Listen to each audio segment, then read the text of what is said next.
But when it comes to smoke contamination, you could look at a piece of equipment and not necessarily know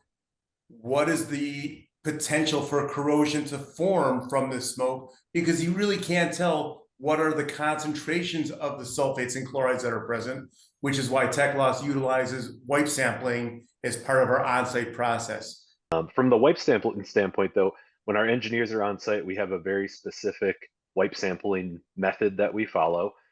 in order to remain as scientific as possible. We're taking a sample from a very specific size of the surface, and then we're taking those samples in places that are representative of